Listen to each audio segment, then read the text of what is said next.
So perhaps I'll use that for something else. I tell you what, I tend to, in the end, use everything. You know, even the rejects. I either use them on the few and far between solo albums. I know I've only done one, but I do plan more individual work in the future. Do you find that your songs tend to get, I suppose bastardised is the wrong word, but the ideas of the songs get sort of dissipated between different tunes, if you like, that you might get an idea, so that song might appear in a totally different shape, totally different form? Never. Fine. Okay. You were talking about your commitment to your family, and the last time that we spoke on Mummy's Weekly, you were saying about touring again, that you really weren't sort of that interested in touring again. What really is your stance on that? Well, I suppose I'm still really, at the moment, it's not so much not interested, it's doubtful. I'm doubtful about where The Who fit in, you know. I'm doubtful about what The Who can achieve on the stage anymore. I was doubtful about our very splendid 1976 year, where, although we only did 3 gigs in Britain, we did a tremendous amount of touring in Europe and America, and it was a great success, you know, as we ended up with the Rolling Stone Best Live Group of the Year award, for what it's worth, a pair of suspenders. And I don't know, you know, I did come back feeling like I'd achieved something amazing, and yet what did I come back to? I came back to an incredibly volatile, changing, exciting but destructive scene, you know, and something where, you know, I heard in the lyrics of the Sex Pistols, the Vibrators, the Stranglers and other bands, lyrics which were designed, aimed at me, and I heard a lot of truth in them. I heard a lot of regurgitated truth, things which I've been saying, you know, those things which depressed you, Nicky, you know. Right. Well, yeah, because I was going to talk to you about that article in NME last week, that I said before that I found that really depressing.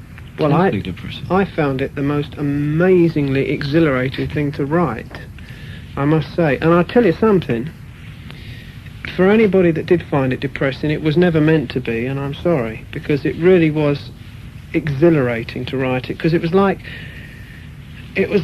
sitting on the loo and having a good really, it really was. I mean, I'm not that crass a person. I mean, you can tell by my sensitive lyrics that I'm not really Rick Wakeman, but I did feel a great, what do you call it, an exorcism through writing that, something which I would never have gotten out, you know, by sitting and writing 15 albums.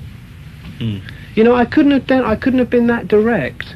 I'm not that direct when I write. I can't be that honest, that open. I can't say I was very screwed up, I was very afraid of, say, I was afraid of Roger smacking me in the mouth if I opened it too wide or whatever, you know. But I mean, in that article I opened my mouth and I said it, you know, and now for me it's great because I feel I can start off from square one again.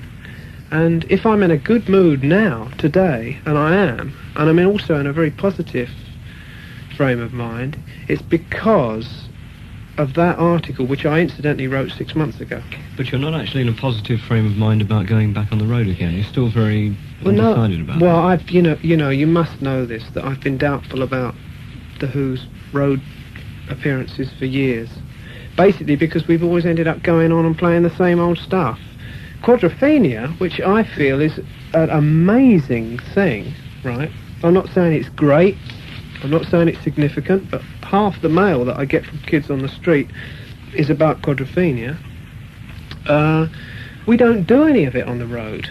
It's too difficult, it's too intangible, it's hard, you know. We've tried it, we don't do that on the road, so all we've got is generation. Why play something from my generation, which nobody's going to bat an eyelid at, right, when you can play See Me, Feel Me and get 100,000 people on their feet?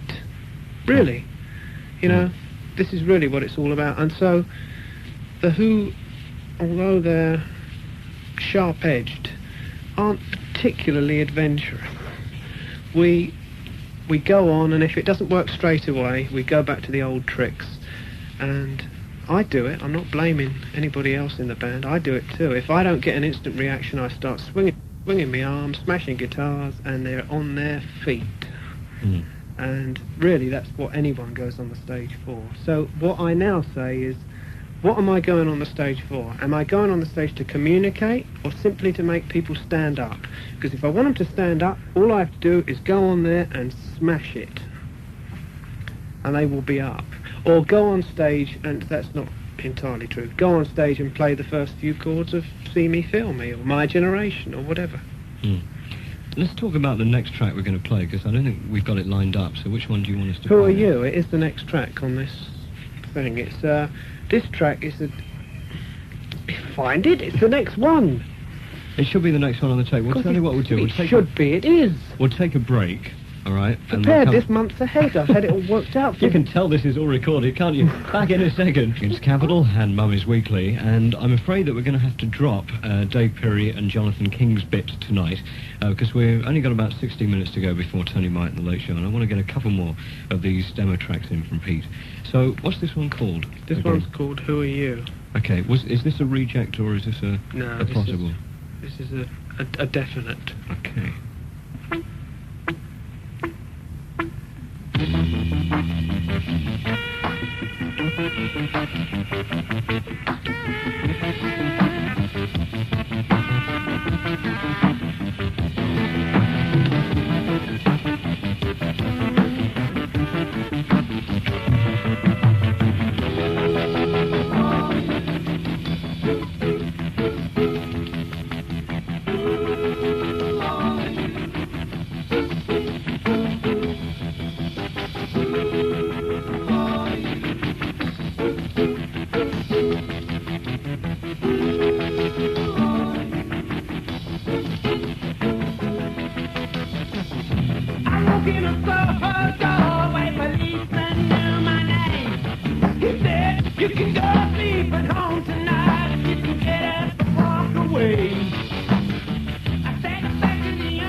One.